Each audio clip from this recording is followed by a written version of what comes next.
My name is Ironnail, Jacob Ironnail, and I'd like to tell you the story of the War of Gustav III of Sweden.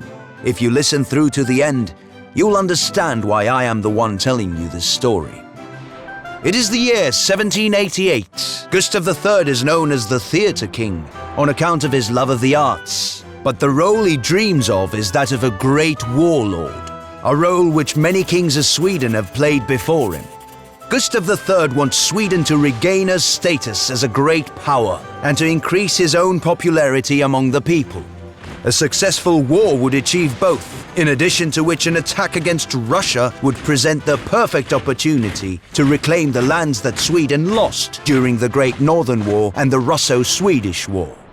Even the fact that Russia is ruled by his own cousin, Empress Catherine the Great, doesn't hinder Gustav's ambition. After all, what's a little war of conquest between cousins, eh? But what is a king to do to justify his war?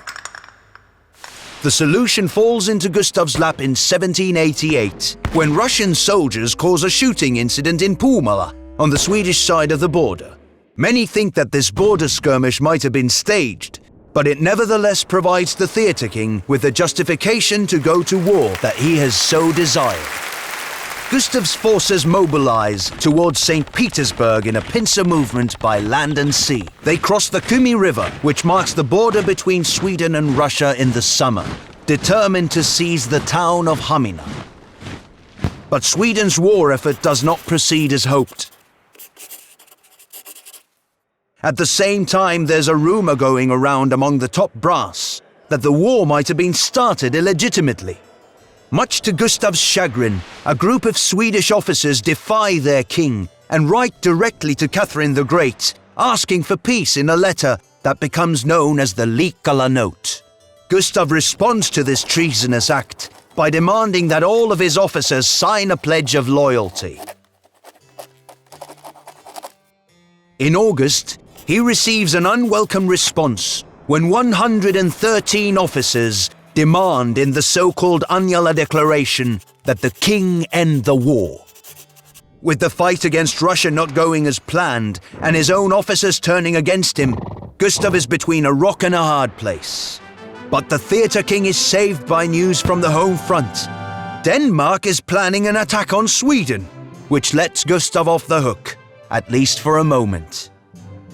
In the autumn of 1788, Denmark is defeated in the theatre war, making Gustav more popular than ever. At the height of his power in 1789, the king angers the nobility at the Swedish parliament, which 3 years later proves to be his undoing.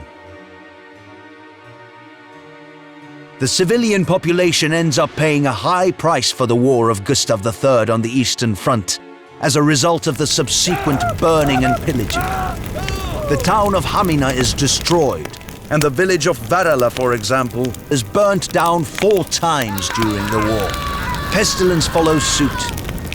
Having raged for 2 years, the war is a major thorn in both the sides of Sweden and Russia. In July 1790, Gustav finds himself and his navy in trouble in the Bay of Viborg. During the naval battle of Viborg Bay, also called the Viborg Gauntlet, Gustav and his navy break through the Russian blockade, with some of his navy retreating to the Suomenlinna sea fortress and the rest retreating to the coast of Kotka.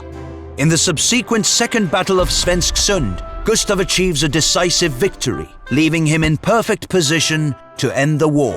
On the 14th of August 1790, the two countries make peace in a temple of peace specifically constructed for the occasion in Värälä. But Gustav III does not reclaim the lands he sought, and ultimately fails to increase his popularity and power as well. This is the part of the story where I come in. In 1792, aristocrats who have been nursing a bitter hatred against the king organize the assassination of Gustav III. At the Stockholm Theatre, I was shot into Gustav, causing an infection that killed the Theatre King in this tragic final act of his life. And so the war that was supposed to make him immortal proved instead to be the final nail in his coffin, or more precisely, in his side.